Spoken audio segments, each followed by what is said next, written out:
Chris woke to find he was exactly 11 minutes late for work due to an inexplicable clock malfunction that occurred during the night.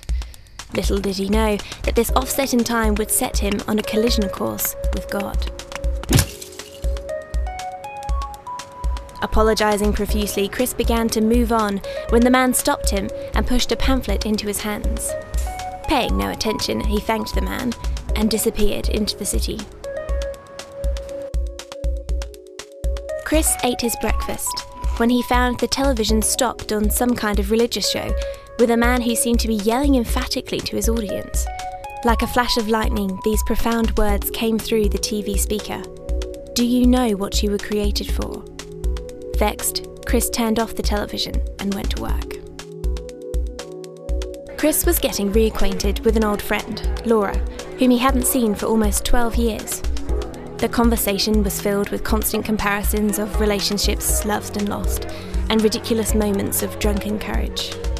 Soon after the laughter subsided, Laura casually started sharing her faith with Chris, and asked if he would like to join her for church. Uneasy about the proposition, he declined the offer, and promised he would come another time. He had no intention of coming. Chris sat at his desk, anxiously finishing the final report for the Brunswick account that was due in the following hour. The pressure mounted as he pursued his deadline. Fatigued, Chris took a brief pause, but the haunting words of the preacher permeated his thoughts. "Do you know what you were created for?"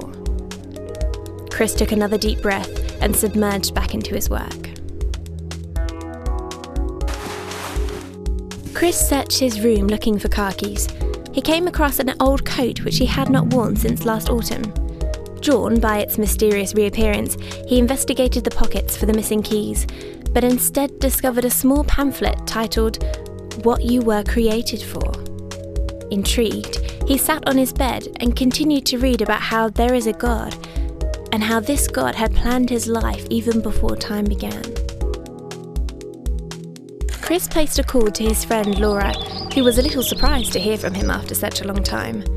After 10 minutes of awkward, mindless banter, Chris finally confessed he would like to try out church.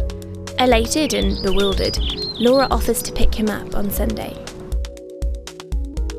Chris sat in church and had thought the music wasn't bad, but as the words spoken started to ring true, Chris's heart began to race. And like a ship breaking through the fog, he saw for the first time God, a holy deity, had loved him and known him before the dawn of time. The orchestration of a man's salvation is a curious journey, made up of many parts that fit together like a precision instrument. A man on a street corner, a preacher, a friend, and a visit from a younger brother.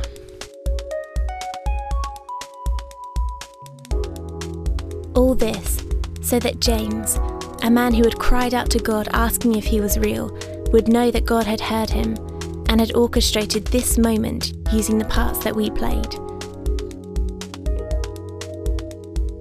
And a faulty alarm clock.